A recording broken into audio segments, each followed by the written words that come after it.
మేము బీజే కూడా కలిసి వస్తుంది మనకేమన్నా అన్యాయం జరిగితే మీరు అలాంటి అపోహ వద్దు. ఇంకొకటి ఇలా టీఆర్ఎస్ పార్టీ గురించి చాలా రకరకాలుగా మాట్లాడుతున్నారు కదా, వాళ్ళు టచ్ చేయలేరు మమ్మల్ని ఏమీ చేయలేరు అంటే ఖమ్మంలో 10 మంది 9 మంది గెలిచిన తర్వాత 10 మంది మీ ఒక్క బీఆర్ఎస్ నాయకుడు గెలిస్తే మీరు ఎందుకు కాపాడుకోలేకపోయిండ్రు? గంట సేపట్లే కాంగ్రెస్ పార్టీ వాళ్ళని వచ్చి ఎందుకు కలిశారు? మీరు టచ్ చేయలేదన్నారు కదా సార్, ఎందుకంటే దానికి సమాధానం చెప్పాల్సిన బాధ్యత మాది ఉంది. కాబట్టి నేను అనేది ఏంటంటే ఇప్పుడు నల్లగొండ కోమటిరెడ్డి గారి గురించి మాట్లాడారు. నల్లగొండ జిల్లా వాసి ఆయన, అక్కడ ఒక మంత్రి ఉన్నప్పుడు అక్కడ ప్రాంతానికి సంబంధించిన ప్రాబ్లమ్స్ ఏమన్నా ఉన్నా ఎవరైనా చేసుకోవచ్చు ఒక వేదిక. మీ గవర్నమెంట్ ఉన్నప్పుడు కనీసం మనకు ఇంద్ర పార్క్ దగ్గర అక్కడే ఎత్తేసిండ్రు, మీరు ధర్నాదే తీసేసి చేయలేకుండా కూడా మన భావ స్వేచ్ఛా భావం అనేది ప్రతి ఒక్కరికి అంబేద్కర్ గారు రాజ్యాంగాన్ని కల్పించిండ్రు. మీరు ఎంతమందికి అవకాశం కల్పించిండ్రు అయ్యా మీరు ధర్నాలు చేయడానికి? మేము వచ్చి 2 నెలలు కాలేదు, నువ్వు అప్పుడే ధర్నా చేస్తా, నేను దీక్ష చేస్తా, నేను అది చేస్తా, ఐసా పైసా నైసా అంటే తెలంగాణ ప్రజలు అప్పుడు మామూలుగా కాదు. పర్మిషన్ గురించి చెప్పట్లేదు. తెలంగాణ ప్రజలు మిమ్మల్ని మీరు అంటున్నారు కదా మమ్మల్ని చూసిరంటే అది నవ్వుతున్నారు. వాళ్ళ కోపిక ఉంది కానీ వీళ్ళ కోపిక లేదు. నేను అనేది పర్మిషన్ ఎవరికైనా ఇస్తారు, దానికి కొన్ని ఉంటాయి, రూల్స్ ఉంటాయి, రెగ్యులేషన్. ప్రజలకు ఏమాత్రం కూడా అసౌకర్యం కలగకుండా దాని ఒకటి. ఎందుకంటే సార్ మీరు ఇవన్నీ ఇప్పుడు 5 సంవత్సరాలు కాంగ్రెస్ పార్టీని ఎవరు ఏమి చేయలేరు. ఆయనను టచ్ ఏం చేయడం కాదు, మీరు తలకాయ కింది కాలు మీదకి చేసి మీ ఫ్యామిలీ కానీ అందరూ ఒకటి చేసిన తెలంగాణలో కాంగ్రెస్ పార్టీని 5 సంవత్సరాల వరకు ఎక్కరు కూడా టచ్ చేయలేదు. అది టచ్ చేసినా కూడా అది మా రేవంత్ రెడ్డి గారికో మంత్రివర్గానికో కాదు, తెలంగాణ ప్రజలను ఎవరు కూడా టచ్ చేయలేరు. టచ్ చేసి చూడండి, మీ ఎంపీ ఎలక్షన్ల తర్వాత మీ పార్టీలో ఎంతమంది ఎమ్మెల్యేలు ఉంటారు, ఎంతమంది అది అవుతారు. ఒక్క 6 నెలలు వెయిట్ అండ్ సీ. కానీ మేము ప్రోత్సహించదలుచుకోలేదు. మరి రేవంత్ రెడ్డి గారు ఒకటే చెప్తున్నారు, మేము పార్టీ ఫిరాయింపులు అంటే ఒక మాట ఎందుకు చెప్తున్నా అంటే మాకు అంత అవసరం లేదు, ప్రతిపక్షంలో ఉండాలి.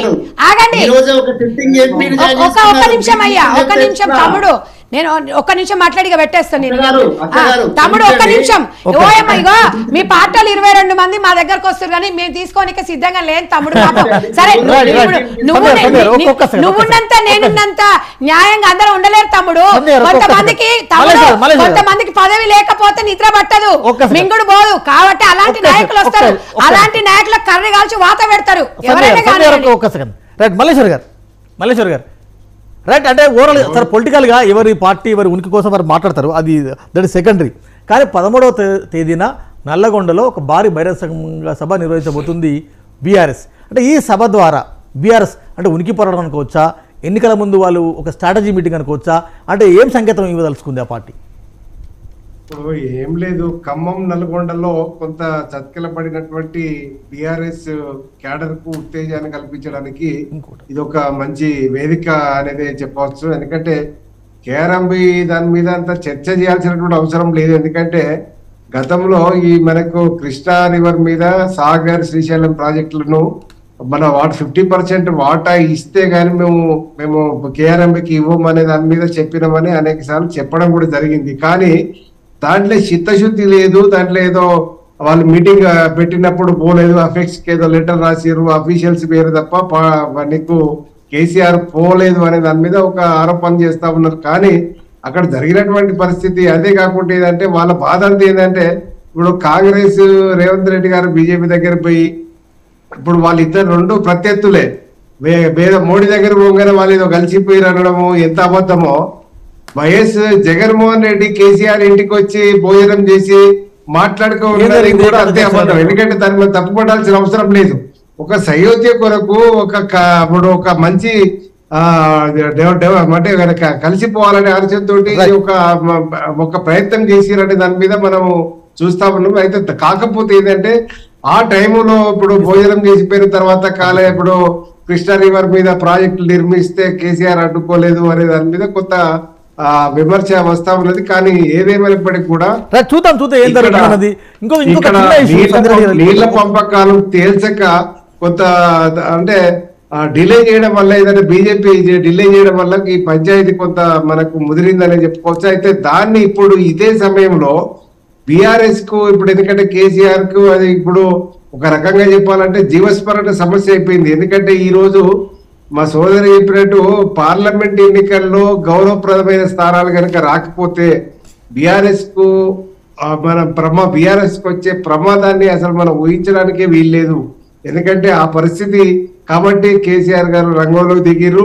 ఈ నీళ్ళు ఇప్పుడు మొదటి నుంచి కూడా నిధులు నియామకాలు అనే దాని మీద పోరాటం చేసినట్టే ఇప్పుడు కూడా ఈ పంపకాలపై ఈ వాటర్లపై కొంత